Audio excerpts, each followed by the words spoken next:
예, 안녕하세요. 우리는 모두 별에서 왔다의 저자인 서울대 물리천문학부 교수 윤성철입니다.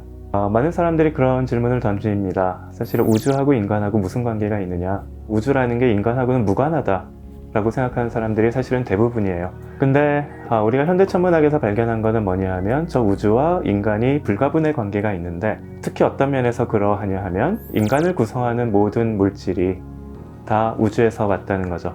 예를 들면 탄소, 인간을 구성하는 분자, 유기분자 중에 가장 중요한 원소인 탄소라든가, 아니면은 질소라든가, 황이라든가, 인이라든가, 철이라든가, 이 모든 것들이 어디서 합성이 되었냐 하면 다 우주 공간에서 합성이 되었는데, 그 중에서도 별 속에서 합성이 되었고, 별이 초신성 폭발이라든가 죽어가는 과정에서 우주 공간에 이러한 새롭게 합성된 원소들을 우주 공간에 흩뿌리고, 그러면서 이제 우주 공간에서 만들어진 행성, 그 위에서 이제 인간이 탄생을 했는데, 결국은 인간을 구성하는 모든 물질이 그 근원이 어디에 있느냐 하면 다 별에서 유래했다는 거죠.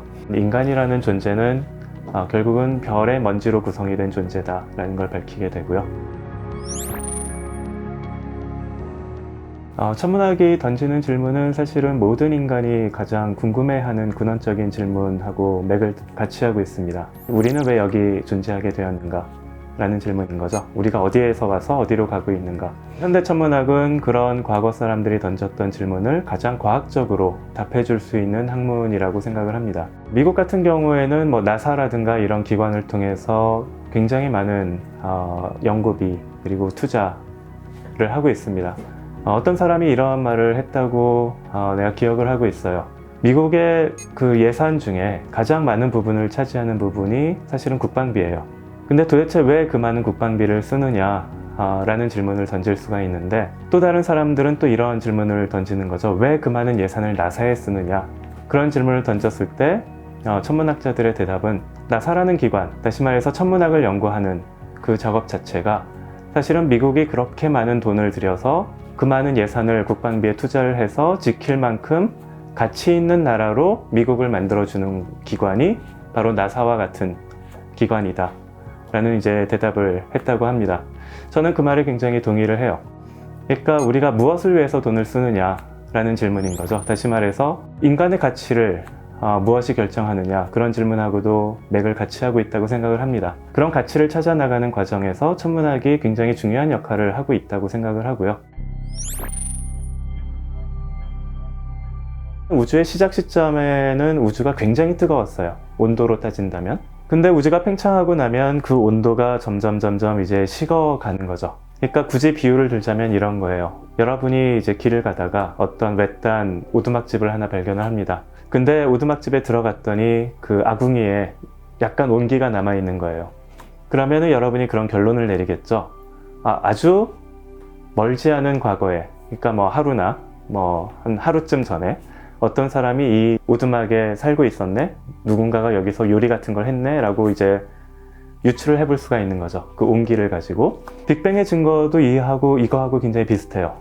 굉장히 우주가 과거에 뜨거웠다라는 걸 알려주는 그 온기가 남아있는데, 그것을 우리가 오늘날 우주 배경 복사라고 부릅니다.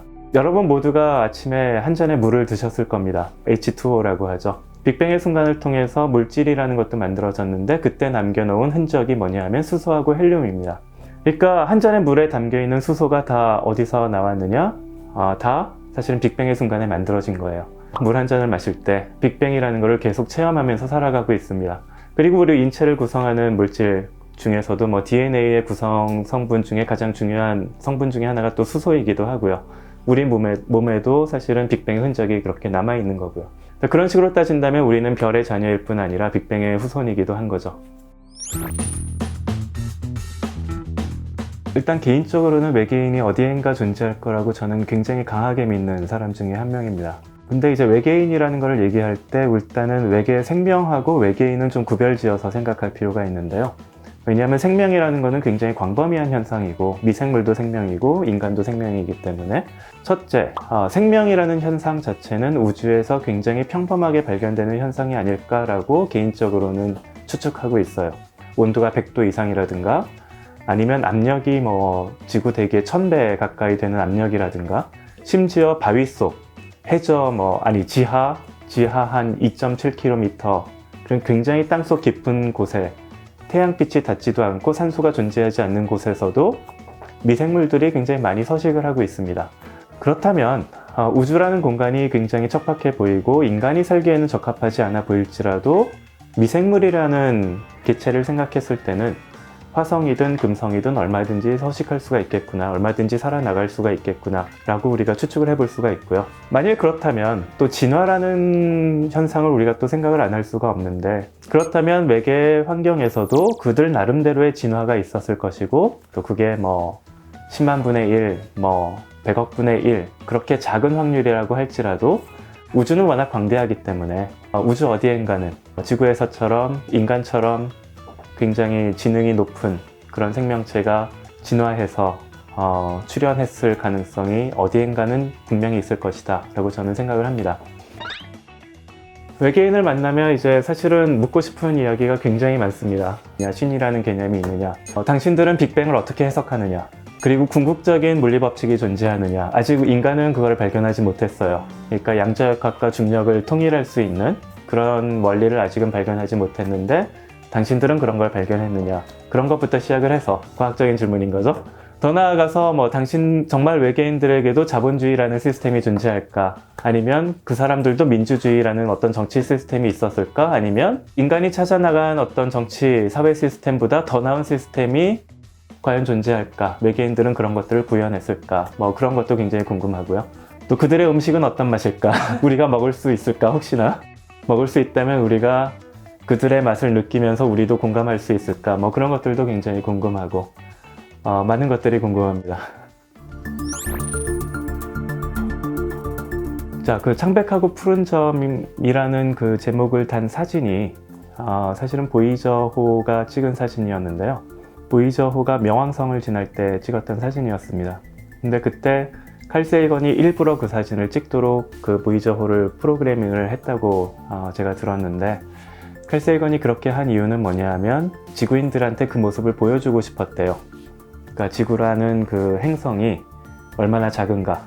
요 작은 지구 안에서 사람들은 서로 죽이고 서로 다른 신을 믿으면서 혹은 서로 다른 이데올로기를 따르면서 서로를 미워하고 서로를 죽여왔고, 그 안에 또 많은 탐욕을 통해서 또 지구라는 환경을 파괴해왔고, 그러나 이 점을 봤을 때 우리가 깨닫는 거는 누구도 우리를 지켜줄 수 없다. 왜냐하면 우주라는 이 삭막한 공간에 하나의 점에 불과하기 때문에 우리가 우리 스스로를 지키지 않는다면 누가 우리를 지켜줄 것인가? 이런 질문을 던집니다. 그러니까 칼 세이건이 의도한 거는 이제 두 가지였다고 생각을 해요. 하나는 초월.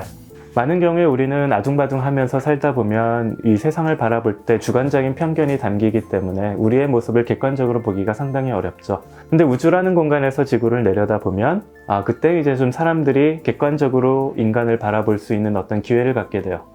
지금 내가 굉장히 커다란 의미라고 생각했던 것들이 이 우주라는 공간을 통해서 내려다보니까 사실은 그게 별거 아니었네? 라는 어떤 초월적인 감정을 갖게 되는 거죠. 마치 자기가 신이 된 것 같은 느낌. 근데 초월만 하면 그거는 도피잖아요.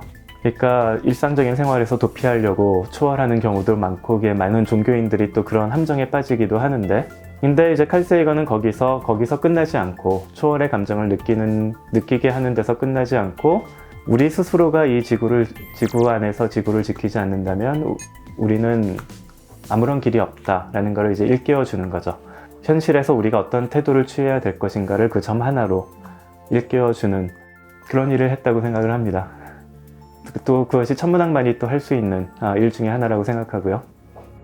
예, 많은 분들이 이제 천문학에 대한 호기심을 가지고 계실 거예요. 특히 어린 시절에 우주에 관한 그런 호기심을 가졌던 분들이 굉장히 많은데, 그럴 때마다 도대체 어디서부터 시작을 해야 될지 모르겠다, 이런 질문을 하시는 분들이 있습니다. 도대체 무슨 책부터 읽어야 될까? 그래서 우리는 모두 별에서 왔다, 이 책이 그런 분들한테 좀 도움이 되지 않을까라고 생각이 들고요. 도대체 천문학이 무엇인가? 천문학을 사람들이 왜 연구하는가? 그리고 저 우주하고 인간하고 도대체 무슨 상관이 있길래 사람들이 천문학 연구를 하는가? 이런 질문을 갖고 계신 분들한테 하나의 시작점? 하나의 출발점이 될 수 있는 책이 아닐까라고 개인적으로는 생각을 합니다. 또 그러기를 바라고요.